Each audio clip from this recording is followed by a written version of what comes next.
Hi guys, welcome back to my channel, and today's video I want to talk about why I don't sell Chinese products. I get this question quite often from my friends and family members, and I thought about making a video explaining why I don't want to sell Chinese products. Well, but first a little bit of my background so you can understand the purpose of this video.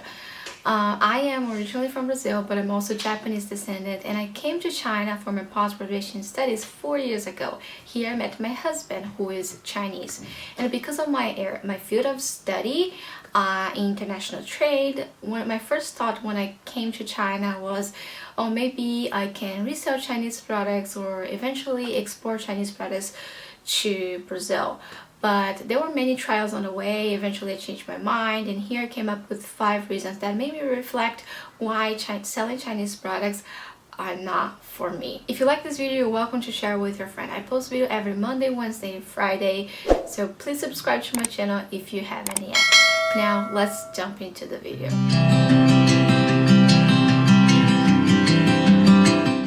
So the first reason why I don't sell Chinese products is related to the quality. Chinese products are known for having bad quality, which is not accurate. China is this big industrial country with tons of manufacturers for all sort of things. So there are good manufacturers and bad manufacturers. And in order to make money by reselling Chinese products, you need to focus on the medium to high class customers. And those customers, they require a little bit more investment on good quality products. Right? Unless you don't mind selling for low-end customers with prices that are not very competitive and having a very slow return. In the past, I kind of spent this good amount of hours looking for the perfect product and the perfect supplier. There was a time that I was in contact with several suppliers at the same time, and my house became this big storage of terrible samples. One of the products that I initially wanted to resell was this hair straightener that I use quite often, pretty much almost every day. It's like this kind of like a comb with a hot blades kind of thing, and I think it's so convenient to use it. And I thought, oh, maybe people in Brazil or people in the US like to use it too. I was not sure if they were aware of this product. It's so convenient for quick fixes, so I thought maybe people would like to have this product as well. So I contacted the supplier, and I was a little bit scared to invest the amount of money that he was asking me to on this product. So this product is like this case, like this brand K-Skin. So it's kind of dirty because I kind of like use it every day, so it's kind of old. So yeah, I bought this product in China for about 300 RMB, and I thought, well, that's a good price, right? So maybe I could resell that. So the supplier, for the price they were trying to sell me, it was not like I was calculating. I was not gonna make profit at all, even though the quality of the product is good, right? So what I did was to contact another supplier who was advertising the same product. They have the same pictures, they have everything was the same, right? So I received this one at home as a sample, which is Dong, like this brand. The brand is like changes a little. So, and I thought, wow, this is like what I need, because it's exactly the same and it's much cheaper, right? But when I opened the box, but when I opened the box was the same, the product looks the same, but then when I used it, it was a nightmare. It was terrible. You see, it looks absolutely kind of the same. It looks kind of the same, right? So you can see here some details. The one on mine, like the buttons, right? The buttons, the plastic, it looks much better, right? Here, this one looks very fragile. It looks like something that would break in 1 or 2 weeks. And the experience when using this one, it was terrible. It's like I felt like it was breaking my hair into pieces, because this one, it has some kind of protection that makes it smooth when you use it in your hair, and this one does not have that protection. It's probably that's why they can sell this product at this price, right? But you can see it looks very similar, right? So I thought, okay, I cannot sell this. I'm marketing a product that I really like and that I think it would be useful for people, and I'm gonna sell them this cheap and low quality product. No. So I decided not to go ahead with it.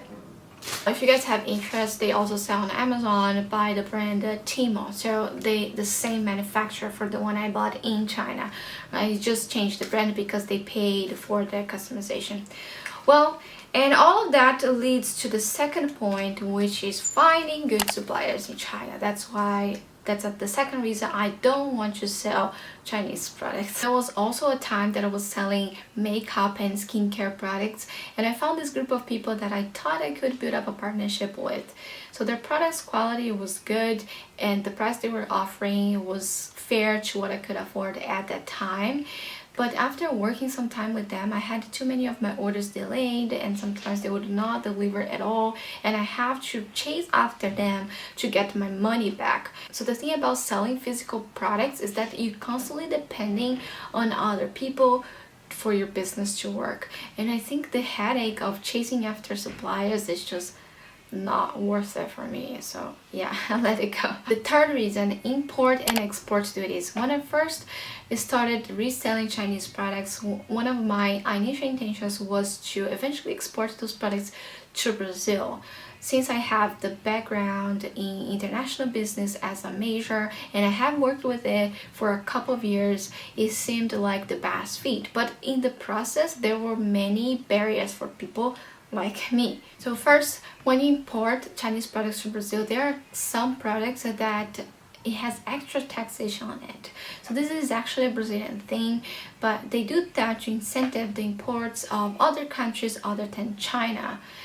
Second is, instead of import the Chinese products to Brazil as an individual, I pay 60% of the total amount, including shipping and insurance. And if I import as a company, I would pay a little less, but there are many other regional taxes that I'll have to pay for.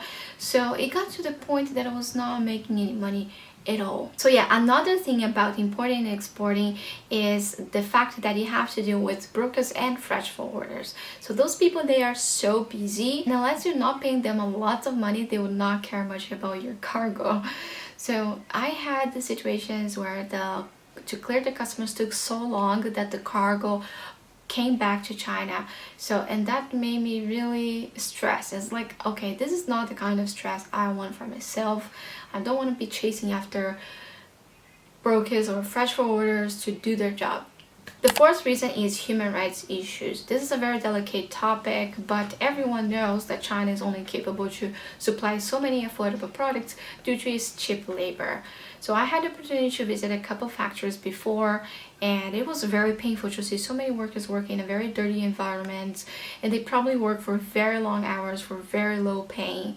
But this is something very, the salary inequality in China is just so big. There are a lot of people getting too much of what they actually deserved, and some other people, they can barely survive with what they have. But as I was saying, it's not everywhere. I also visited some factories where they are very neat and compliant with all the laws and regulations. But the thing about that is that it requires a lot of money. So that's why there are just a fewer manufacturers that will be like that. The fifth reason is that I believe we are living in a time where people have the wrong materialistic values. This is more of a personal opinion rather than a fact. And what people do with their money is not really of my business, but I think that we're spending money nowadays is just more about competing with each other rather than thinking if that's the right decision, if you really need that thing that you're gonna buy. So when I first arrived in China, I was a little bit overwhelmed by the amount of things here. And the way people buy things here felt a little bit out of normal. And the very few people I've met, they are aware of their consumption levels. But for the majority of them, they buy things on a daily basis, things that they don't need, as a hobby. I mean, I'm aware that capitalism plays a very important role in the country's economy, and Chinese people are very proud of that fact. But never mind that they are spending the money that they don't have, and the implications of all of this production and trash on the planet. It's just people naturally want things. Okay? Or I had all sort of people texting me, friends and even strangers asking me to send products to them to Brazil. I would naturally, the things they were asking me, my brain would naturally think, what the hell are you gonna do with that? I remember when I was living in Brazil and I have these Chinese stores in the city center, and there's some even parts of like in São Paulo, or the city where I live, parts that's only Chinese stores, and those stores, they were so packed with things that you could barely walk inside the store. So I thought, okay, I really don't want to be the contribution for that. If I'm gonna import something to my country, I want to be something that it's gonna be helpful for the people, and it's not gonna be cause any pollution or trash, or it should bring some kind of benefit for them. Otherwise, it's not worth for me, it's not worth for them. So yeah, that's the 5 reasons why I decided that selling Chinese products is not for me. But of course, there are cases and cases. There are many people in China, many foreigners in China. They are thriving, they are doing a lot, they are doing very well selling Chinese products. It's just, I'm just sharing my side of the stories and my experience working with it. But yeah, I hope you guys enjoyed this video. If you like, please give me a like. I see you on the next video. Bye bye.